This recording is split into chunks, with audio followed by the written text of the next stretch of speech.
me life, girl, you are me queen. You know my loving is pure and clean. So don't you ever leave me, stay by me side. Loving you is easy, my future bright. Oh man, my heart is open wide. The way you make me feel, I just can't hide. You make that day.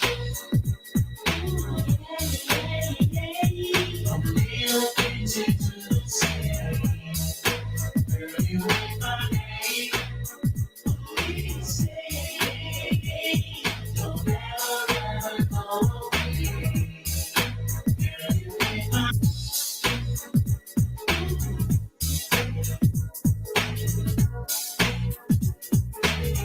I telling you that's how we do it on the Queen for a song with 99.9. All right, Buju Brunton, make my day. And yes, boy, to this Friday special day, right?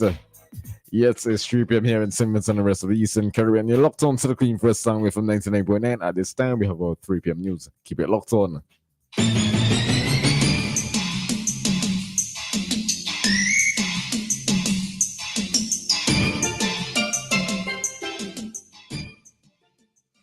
Welcome to WEFM's 3 p.m. news. I am your presenter, Jessica Klein.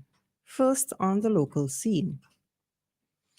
36 Vincentian farmers have completed training in recommended agronomic practices and identification and integrated management of pests and diseases in coconuts, organized by CADI, Caribbean, and the Ministry of Agriculture and Fisheries, SVG.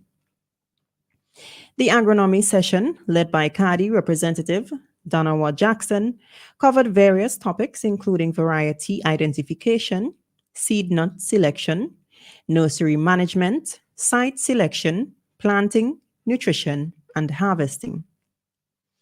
The pest and disease session, facilitated by Agriculture Officer Asborn Laban, focused on identifying and managing pests such as the South American palm weevil, red palm mite, white fly, scale complex, red ring disease, and lethal yellowing. Farmers expressed gratitude for the valuable information provided to enhance coconut production and increase productivity. This training initiative was made possible through the Alliances for Coconut Industry Development, Expansion, and Enhanced Support for the Caribbean Project, funded by the European Union and CARIFORUM, and jointly implemented by CADI and the International Trade Center.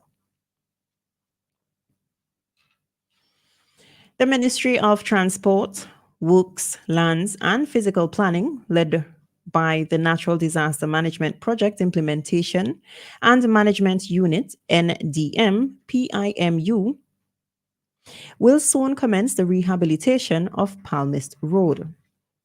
To inform residents from Leyu, Palmist, and nearby areas about the project, a community meeting is scheduled for Thursday, 9th May 2024 at the Leyu Government School, starting at 5:30 p.m. Residents are encouraged to attend as the project team will be present to address technical inquiries and any other concerns regarding the upcoming road rehabilitation. The meeting will also be attended by Parliamentary Representative Orlando Brewster. Still on the local scene, St. Vincent and the Grenadines is set to gain significant advantages from its collaboration with the Canadian government through the Canada CARICOM Export Deployment Mechanism, CCEDM. With a commitment of $5 million for over 4 years, Canada's assistance will focus on crucial development areas such as institutional strengthening, small arms control, and debt management support to boost SVG's resilience and foster sustainable growth. As SVG tackles urgent challenges and strives to achieve its socio-economic objectives, the partnership with Canada is expected to be instrumental in driving positive transformations and promoting inclusive development. The collaboration will bring several opportunities for SVG, including strategic and policy development, institutional strengthening, operational efficiency, and effectiveness and communications. This funding will enable governance enhancements and operational enhancements ensuring better service delivery to member states. On the regional scene, a 46-year-old Barbadian man has been sentenced to 18 months in prison after he burglarized 2 lottery outlets and a donut shop. Alan D. Curtis Jr. Cricklow was sentenced when he admitted to 4 crimes on Thursday. He admitted to stealing from multiple establishments between April 20th and April 26th, one of which was the Barbados Lottery. Sergeant Randolph Boyce said that the owners of these entities secured their properties and returned the following day, only to find them disturbed with louvers and doors reportedly damaged. Cricklow, acknowledging that his actions were not right, told the court that he would like to obtain some help, stating that he has a serious cocaine addiction and needed the court's help. The magistrate highlighted the various outpatient facilities where Cricklow could have sought help but didn't. He then imposed a 12-month sentence for one of the robbery charges, with additional 6 months, which will run concurrently on another. The other 2 were 12-month sentences, each to run concurrently with the first 2. This means Cricklow will serve a total of 18 months at Dodds for his crimes. Still on the regional scene, the International Labour Organization, ILO, has raised concerns about the potential harmful effects of climate change on the health of millions of workers worldwide. A recent ILO report indicates that more than 70% of the global workforce could face health risks associated with climate change. Despite this, the report notes that current occupational safety and health (OSH) protections are struggling to address these emerging dangers effectively.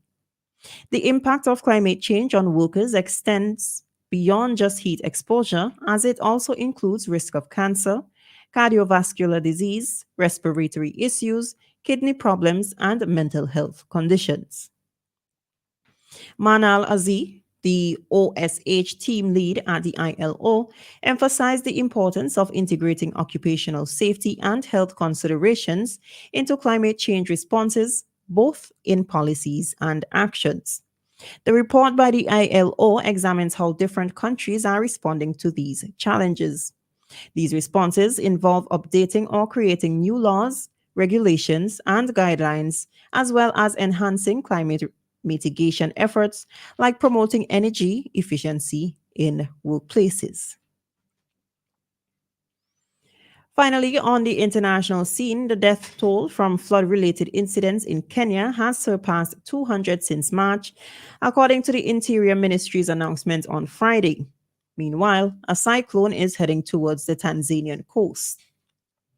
Torrential rains in East Africa have led to flooding and landslides, causing devastation to crops, homes, and displacing hundreds of thousands of people. In Kenya, 210 individuals have lost their lives due to severe weather conditions, with 22 fatalities reported in the past 24 hours. Over 165,000 people have been displaced from their homes, and 90 individuals are currently missing, raising concerns about a potential increase in casualties. Both Kenya and neighboring Tanzania, 5 people have died in floods, are preparing for Cyclone Hidea, which is expected to bring heavy rain, strong winds, and large waves to their coast. Despite challenging conditions, rescue teams in boats and aircraft are working tirelessly in heavy rain to assist those stranded by the floods in Kenya. In a gripping video shared recently, the Kenya Red Cross successfully rescued a man who had been trapped by flood waters, taking shelter in a tree for 5 days in Garissa in the eastern part of the country. The Kenyan military has also joined the search and rescue operations following President William Ruto's directive to evacuate residents from the flood-prone areas. This has been WEFM's 3 p.m. news. I have been your presenter, Jessica Klein. Join us again after